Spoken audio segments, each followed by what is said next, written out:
Hello friends, student.in में आपका स्वागत है।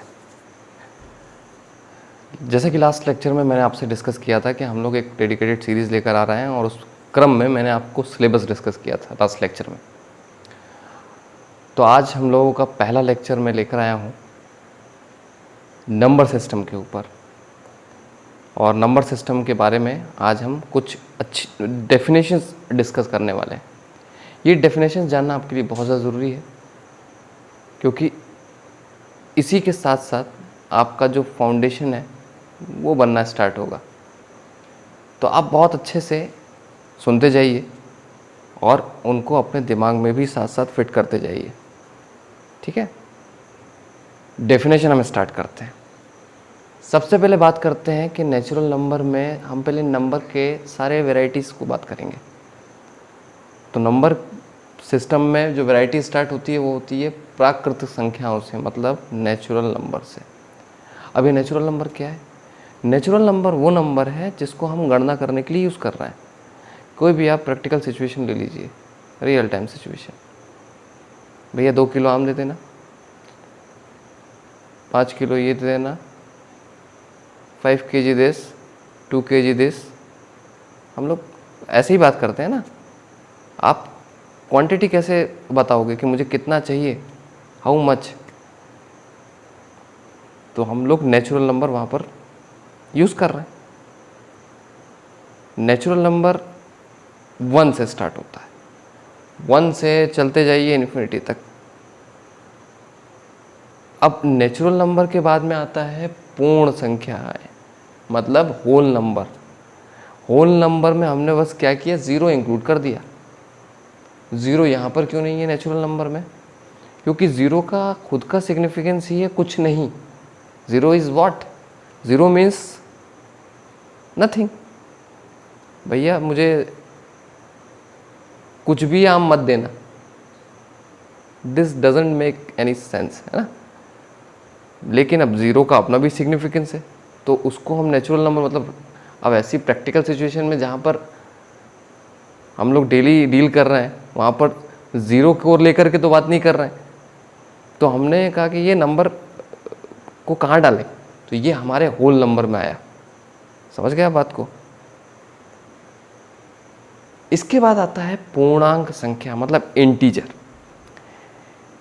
देखो मैथमेटिक्स जो है वो तो पॉजिटिव नंबर्स नेगेटिव नंबर सबका खेल है ना। तो इसमें पूर्णांक वो अंक जो कि पूर्ण है। तो ऐसा नहीं है कि मैथमेटिक्स में सिर्फ पॉजिटिव नंबर्स भी हैं, it include negative number also. इसमें नेगेटिव नंबर्स भी हैं। नेगेटिव नंबर्स का ही जरूरत, जैसे हमने कहा कि भाई कोई हमने डायरेक्शन, तो आप अपोजिट डायरेक्शन में चले जाइए, आप पॉजिटिव डायरेक्शन में चले जाइए, है ना।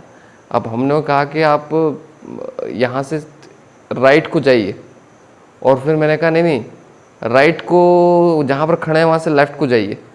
तो गणित ऐसे नहीं चलता है। गणित बोलता है कि नहीं यार, अगर आप किसी एक पर्टिकुलर पोजीशन पे खड़े हो और वो आप ओरिजिन मान रहे हो, आप वो ज़ीरो मान रहे हो, आप मान रहे हो कि ये आपका रेफरेंस हो गया, है ना, ये रेफरेंस पॉइंट है अगर जहाँ आप खड़े हो, तो वहाँ से अगर आप अब सोचोगे कि मैं यहाँ से अब स्टार्ट करूँ पॉजिटिव डायरेक्शन में जाना, या फिर मैं सीधा जाना स्टार्ट करूँ, तो मैं कहूँगा उसे धनात्मक। और जब मैं कहूँगा कि उसी जगह से आप सीधा ना जाकर के उल्टा जाइए, अपोजिट जाइए, तो मैं उसे कहूँगा ऋणात्मक, नेगेटिव। मैथमेटिक्स की अपनी टर्मिनोलॉजी है। मैथमेटिक्स हर चीज़ के साथ कुछ नियम और कुछ डिसिप्लिन से चलता है, तो हम उसी डिसिप्लिन को सीख रहे हैं, ठीक है। इसके बाद आता है इवन नंबर, सम संख्या। सम संख्या क्या है? वो संख्या है जो 2 से पूरी तरीके से डिवाइड हो जाती हैं। आप उनको 2 से डिवाइड करो, बिल्कुल डिवाइड हो जाएंगी, तो वो हो गई अपनी इवन नंबर। इवन नंबर के बाद आता है ऑड नंबर। भाई ऑड नंबर क्या है? ऑड नंबर्स वो नंबर्स हैं जो कि 2 से डिवाइड नहीं होंगे। 1 3 5 ऐसे चलते जाओ, 7 9, 2 से डिवाइड नहीं होंगे। जब 2 से डिवाइड नहीं हो रहा तो वो क्या हो गए? वो ऑड नंबर्स हो गए। इसके बाद आता है अभाज्य संख्या, प्राइम नंबर्स। अब यार प्राइम नंबर बहुत अच्छा कॉन्सेप्ट है, इस पर तो ज़बरदस्त क्वेश्चन बनते हैं। प्राइम नंबर, पहले तो इसकी डेफिनेशन समझ लो। ये अपने और 1 के अलावा किसी से डिवाइड नहीं होते, अपने और 1 के अलावा किसी से डिवाइड नहीं होते। इनमें खुद का ही डिवीजन होगा, आप 2 पर डिवाइड करो, 2 खुद से डिवाइड होगा और 1 से डिवाइड हो जाएगा, है ना। 3 के अलावा किसी से और 1 के अलावा किसी से डिवाइड नहीं होगा। 7 भी अपने और 1 के अलावा किसी से डिवाइड नहीं होने वाला। 11, 13, 17 ऐसे चलो, और वो सारी संख्याएं जो कि खुद से और 1 से ही डिवाइड होती हैं वो इस कैटेगरी में आती हैं, प्राइम नंबर की कैटेगरी में। इसके बाद आता है भाज्य संख्या, कंपोजिट नंबर। कंपोजिट नंबर क्या है भाई? कंपोजिट नंबर वो नंबर है जो कि अपने और 1 के अलावा भी किसी दूसरी संख्या से डिवाइड हो जाते हैं। जैसे 4 खुद से डिवाइड होगा, 4 1 से डिवाइड होगा, और 4 2 से भी डिवाइड होगा। 6 खुद से भी डिवाइड होगा, 1 से भी डिवाइड होगा, 2 से भी डिवाइड होगा और 3 से भी डिवाइड होगा। 9 खुद से भी डिवाइड होगा, 1 से भी डिवाइड होगा, 3 से भी डिवाइड होगा। 10 क्या होगा? खुद से भी डिवाइड होगा, 1 से भी डिवाइड होगा, 5 से भी डिवाइड होगा, 2 से भी डिवाइड होगा। आप समझ रहे हैं ना?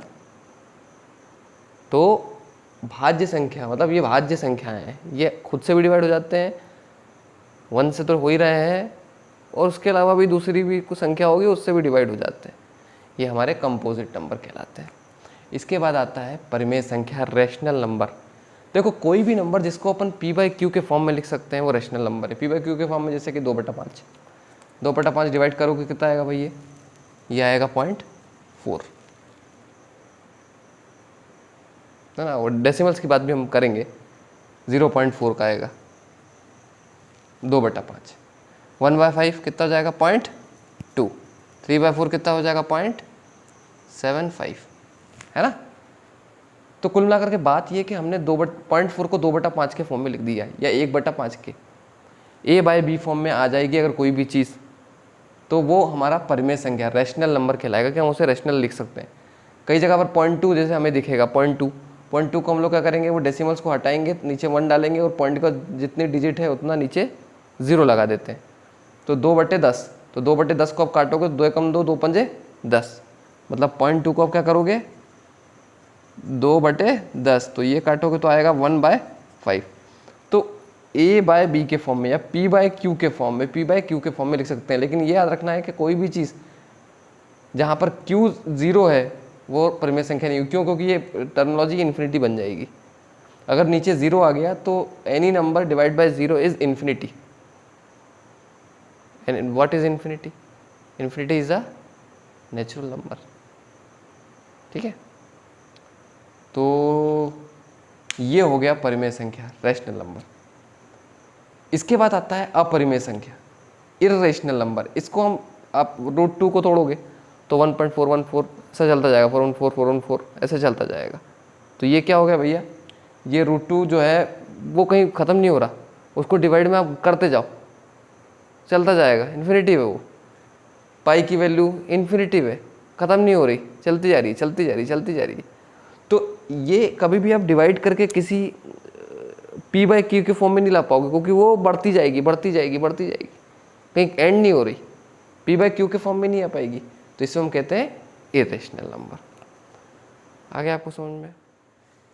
इसके बाद आता है रियल नंबर। रियल नंबर में हमारे रैशनल और इरेशनल दोनों को कंबाइन कर दीजिए तो बन जाएगा रियल नंबर।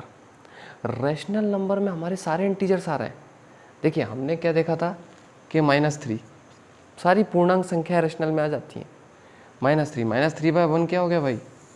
ये हमने a/b के फॉर्म में लिखा ना इसको, तो सारे इंटीजर हमारे रैशनल में इंक्लूडेड है।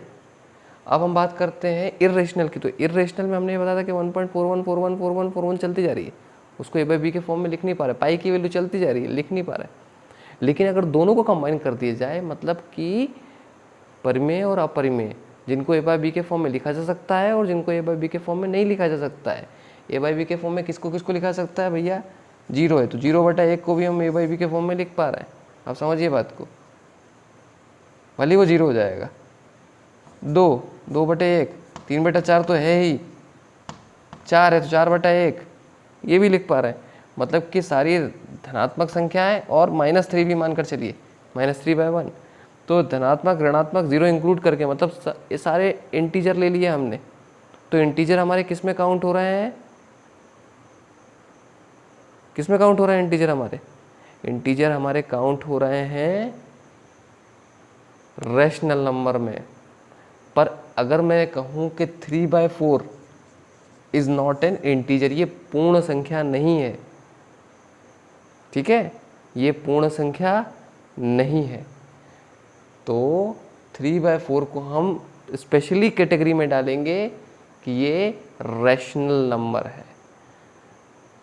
इंटीजर में किसको घुसेड़ेंगे? हाँ, -3, -4, -1, 0, 1, 2, 3, ये हैं हमारे इंटीजर्स, सारे पॉजिटिव सारे नेगेटिव और ज़ीरो इंक्लूड करके।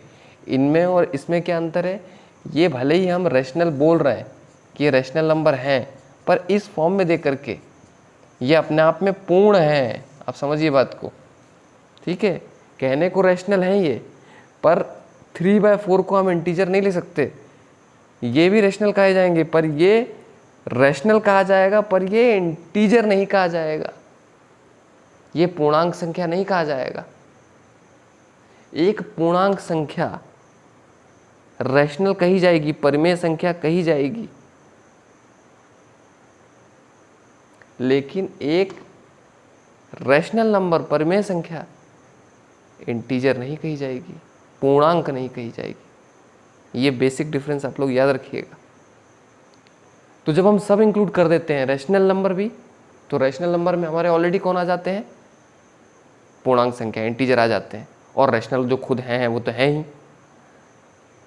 तो अगर रैशनल नंबर और इर्रेशनल मतलब परिमेय और अपरिमेय दोनों को मिला दिया जाए, मर्ज कर दिया जाए, तो बनता है रियल नंबर। मतलब रियल नंबर में सब कुछ आ गया आपका, यूँ समझ लीजिए आप, रियल नंबर में आपका सब कुछ आ चुका है, एवरीथिंग आपको किस में मिल गई है? रियल नंबर में। तो आप ये फंडामेंटल टर्म मैं फिर से समझाऊंगा आपको, बार बार बीच बीच में बार बार आपको आपके दिमाग में डालता रहूँगा, आप चिंता मत करिए, लेकिन आप थोड़ा सा अपने दिमाग पे जोर दीजिए, दिमाग के घंटी बजाइए। देखो क्या होता है ना, एक बात आप ध्यान रखना, आदमी का जो रियल टीचर होता है ना, वो आदमी खुद ही होता है, ठीक है। आपका गुरु कोई नहीं है, उससे पढ़ रहे हो, पर अल्टीमेटली आपका गुरु आपके अंदर ही बैठा है, ये बात ध्यान रखो।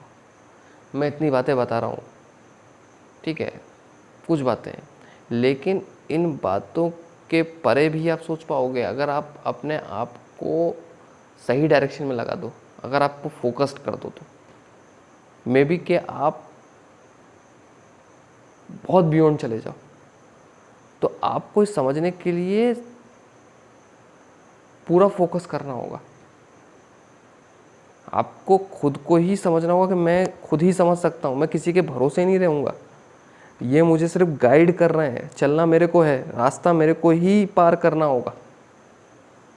ये जब टेंडेंसी ले आओगे तो जाकर के हम अपनी लाइफ का कुछ बहुत बड़ा, जो हमारी लाइफ में बड़ा बदलाव है, वो तभी आ सकता है, ठीक है। तो फिर बात कर लेते हैं अब इमेजिनरी नंबर्स की। इमेजिनरी नंबर काल्पनिक संख्या। देखिए काल्पनिक संख्या का क्या है, जैसे ये सब इलेक्ट्रिकल में जनरली हमारा सब्जेक्ट है इलेक्ट्रिकल का भी, तो उसमें ये यूज़ होता है। अब करंट जा रहा है, करंट किसी को दिख रहा है क्या? पर वो जा रहा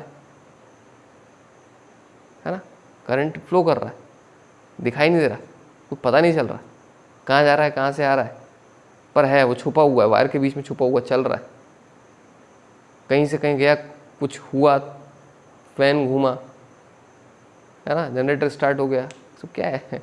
तो ये सब चीज़ें जब कुछ ख़ास तरीके की मैथमेटिक्स हमको, जो कि इमेजिन करना है हमको, ये थोड़ा सा डिस्टिंक्ट, थोड़ा सा अलग डिफरेंट एंगल लिया हुआ है ये। तो यहाँ पर हम लोगों ने मैथमेटिक्स की एक अलग ब्रांच बनाई इमेजिनरी नंबर्स को लेकर के, जहाँ पर कुछ इस तरीके की चीज़ें जो कि रियल टाइम सिचुएशन में नहीं आती हैं, पर हैं, वो एग्जिस्ट करती हैं, उसके बिना हम काम नहीं कर सकते। तो उनका मैथमेटिक्स अलग है, उनको समझना, उनकी गणना अलग है। उनकी गणनाओं के लिए हमने एक नया नंबर क्रिएट किया है, इमेजिनरी नंबर, और यहाँ पर वही सूत्र चलते हैं, यहाँ पर वही टर्मिनोलॉजी चलती है जो कि उस सिचुएशन को फॉलो करे, उस स्थिति परिस्थिति को बताए, है ना। तो काल्पनिक नंबर, अब काल्पनिक नंबर में क्या है कि जनरली देखो आप अगर आप रूट के अंदर कोई नेगेटिव नंबर ले लोगे, जैसे √5, √2, ये सब काल्पनिक नंबर, इमेजनरी नंबर बन जाते हैं। इसके बारे में हम फर्दर स्टडी करेंगे डिटेल में, आप बिल्कुल निश्चिंत रहिए। ठीक है, मैं आज का लेक्चर तो यहीं पर एंड कर रहा हूँ और मैं आप लोगों को ये बताना चाहता हूँ कि आप लोग बिल्कुल फोकस हो जाइए। हम लोग बहुत ही आगे एक अच्छे पेस पर बढ़ने वाले हैं और मैं चाहूँगा कि आप मेरे साथ अपना पूरा सपोर्ट दें, सहयोग दें